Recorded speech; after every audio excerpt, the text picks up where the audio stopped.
Hey everyone, thanks for tuning in and welcome to Quick Tips. Steven here with Team Euphoric, and if you suffer from low back or hip pain, the psoas major can be responsible.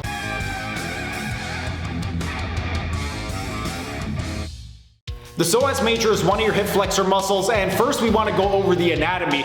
It is going to attach anterolaterally on the vertebral bodies of your T12 to L5 vertebrae and also the intervertebral disc between them, and also anteriorly on the transverse processes of L1 to L5.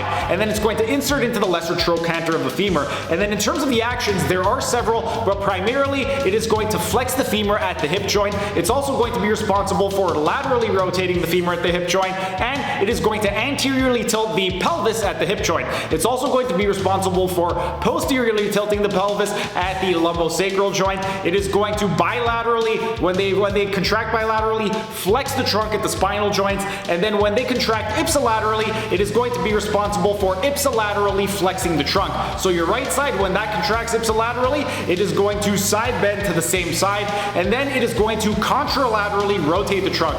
So your right psoas major is going to rotate your trunk to the left. And then in terms of a way that we can assess and test for any type of dysfunction, one common test is going to be the Thomas test. With regard to the Thomas test, this is a classic test, and what you want to do is sit at the edge of a massage table, and you want to get your ischial tuberosities or your sit bones right up against the table. Then from that position, you want to fall back onto the table. You're going to flex your hip, grab a hold of your shin, and pull your thigh close toward your belly.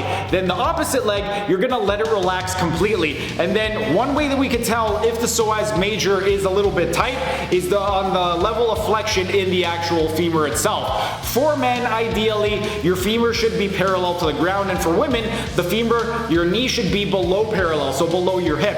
If it is elevated, then that could indicate tightness. However, the rectus femoris is also a hip flexor muscle, so one thing that we can do as an elimination test or a rule-out test is straighten out the knee. You can passively extend the knee if you are a therapist of the patient, and then if you passively extend the knee and the leg happens to go down, then it's not the psoas major, it's actually going to be the rectus femoris that is dysfunctional.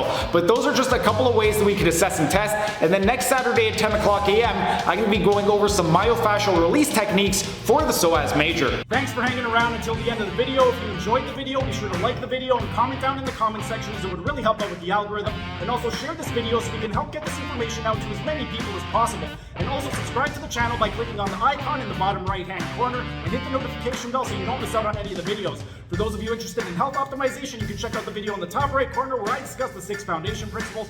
And for those of you interested in optimizing your performance, then consider becoming a member. It's only $5 per month, and you get a ton of perks, including exclusive access to this program design lecture series playlist above my head.